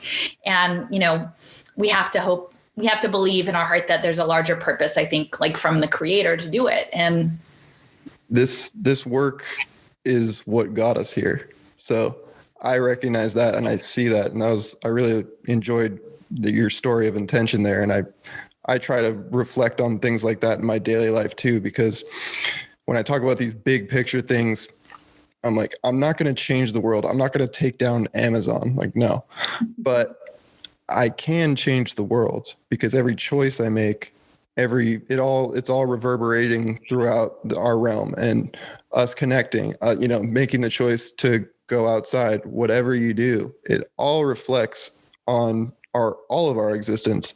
So when there is that space for the work to be done, I think it's natural to step into it, and I liked the point you made about the Indian farmers who, music, food, like making food with people, serving food to people is one of my favorite things in the universe. And it just gives me a satisfaction that in the moment, like I'm just going with the flow. I'm not like, oh, this is so sacred, this is amazing. It's just like, it flows through me. It's something that's expressed naturally. And then the reciprocation of seeing somebody appreciate what you offer to them. And even just being together with people, sitting in the park together. Like that was me and Janice's thing for the first 4 months of lockdowns and stuff, when literally everything was closed, and everything's closed again, by the way. But we would go up to the park by our house. It's on a real high hill in San Francisco, and just sit around, read books sometimes just talk, sometimes sit in silence, sometimes invite a few friends and just share space and emotion and feeling. And to me, that changes the world. It changes my life for the better. It's not saying it's going to take down Amazon, but things like that, and applying it and spreading it, sharing it and multiplying it. You put good energy out. You're putting good energy into the field. So. Well, Alison, I definitely have a million other things I'd love to talk to you about, but I really like the way we brought this around to something positive and sharing some positive energy here. So I had a soup weekend too. I had people come over for soup. Oh, and this is the interconnection. Someone listened to one of my podcasts he grows fungi, like in North Philly. He has a specialty farm box of exotic mushrooms. And so he's like, I want to give you these mushrooms because I just appreciated what you did.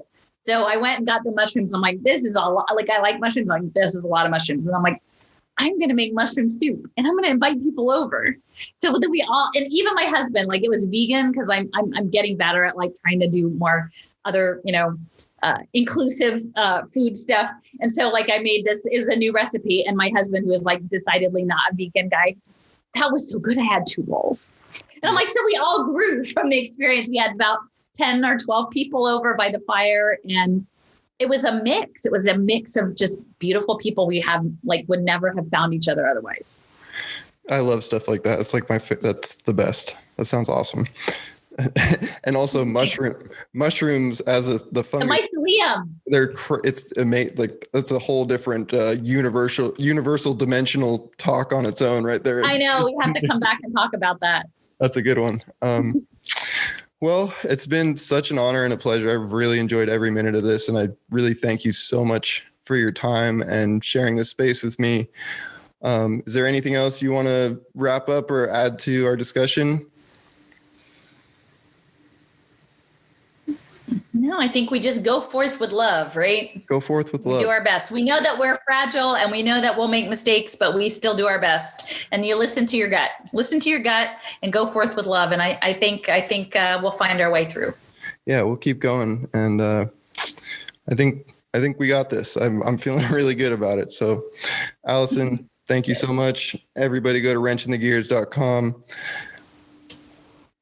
Wow. What a talk. Thank you so much, Alison. I really appreciate that. Oh, you're welcome. Yeah, no, it sounds like you're doing a lot of digging too.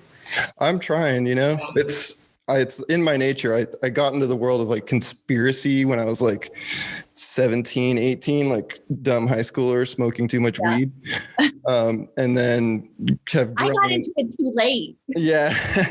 No, I think you're doing an excellent job. And I think that I'm finally showing maturity and kind of feel like I'm actually like realizing some of the potential that I have by getting into this more tangible, real world stuff that you're kind of exposing and presenting to people. And I'm like, this feels right. Like it's like a toolbox. Like, I think if we could give people some of these tools and say, it's colonization, folks, it's empire, it's military.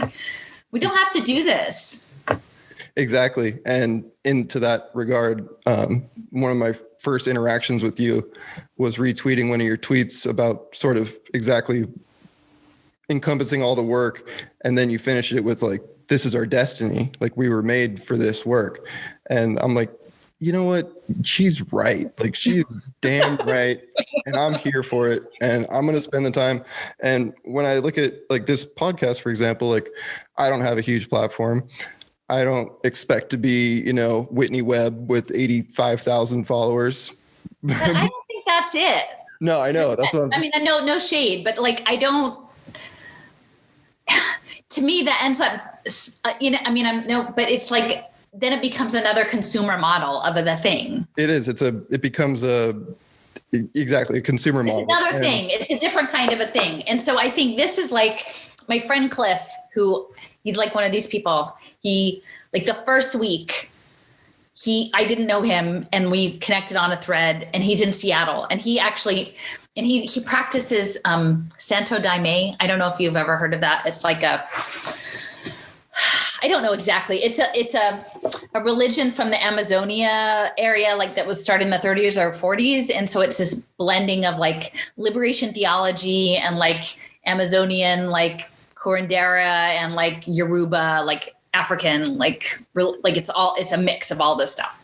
And it's it also has like psychedelic stuff, which I know about that, but these visions, and it's very, but he knew immediately that this was all wrong. And he went to the hospitals, like, cause he was right near where the Seattle outbreak was. And he's like going around. And so anyway, like he promises me after the zombie apocalypse, like there is a really good potluck in the Valley of Love. That's what Cliff always says. So I'm like, okay, we just have to get to the Valley. He's like, it's already all fixed, Alison. It's already all done and it's fine, but we just have to get through the part. But he said that you can't change people, and you just can put your intention out in the world. And you may never know where it goes. You may never know. You might find, people might find their way to you, and you might get that path, but like there is some greater power that takes it out. It is. And it doesn't necessarily mean that we have to get out to 20,000 people.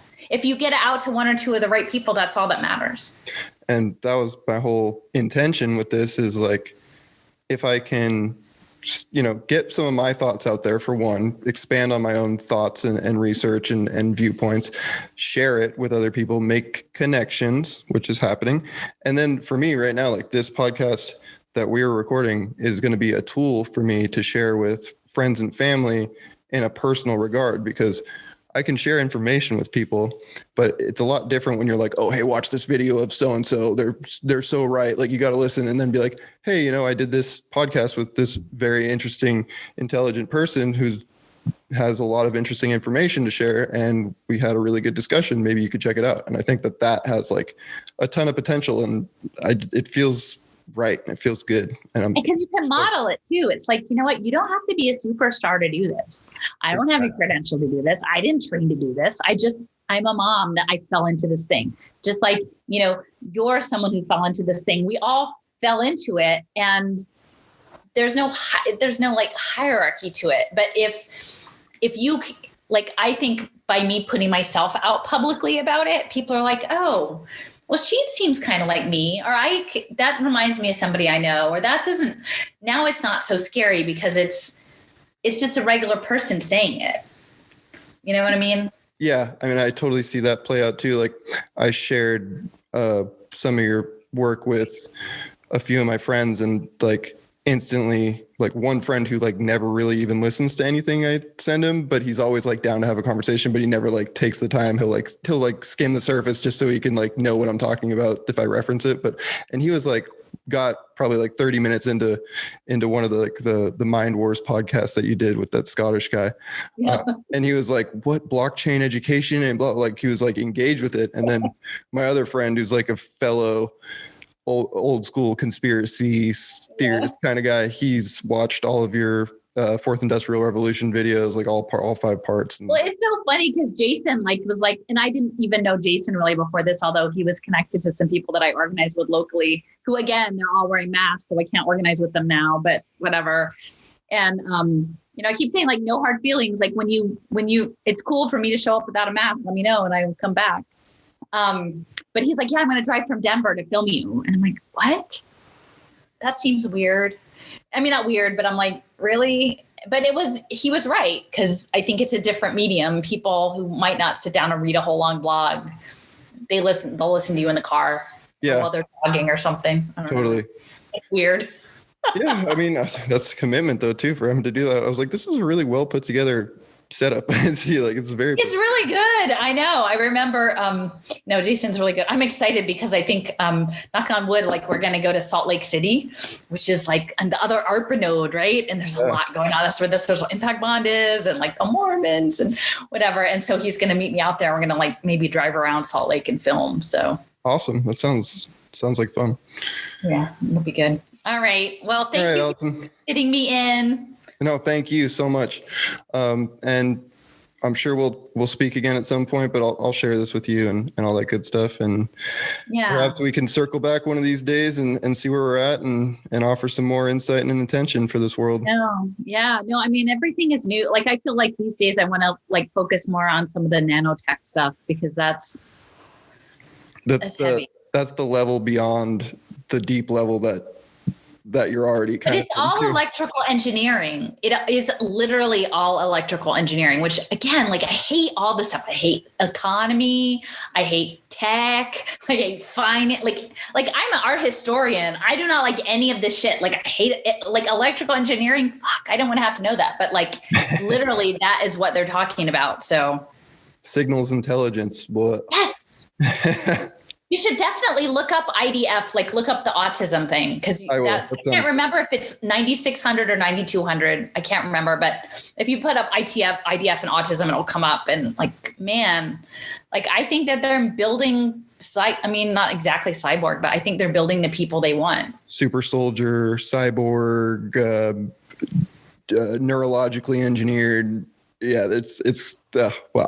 I have to say, I think that my mentor that I lost, like, I wonder if something didn't happen to him, because I can't explain anything. Like, he was very active in the anti-globalization, like this Battle of Seattle, like all of, like, he was like for years and years and years, and he was at Standing Rock. And I'm like, did they spray stuff on you? Like he had a seizure like a couple years ago. And I'm like, is there some kind of neural tech going on? Like, cause I can't understand like how you could hate me. Like I'm just doing what you told me to do. Like it doesn't make any sense. I've heard similar stories and concepts like that passed around. And if you get into the world of like more DARPA nanotech and like neurological engineering type stuff, it's definitely, I mean, there's like patents and papers about this stuff, but the physical evidence of it isn't necessarily all that tangible. But the thing about these things is if they're talking about it, then they're probably doing some of it. You know what I'm saying? So super interesting. All right. Well, Alison, take care. I appreciate you. All right. You too. Bye, Shane. Have a good night. You too. Good night.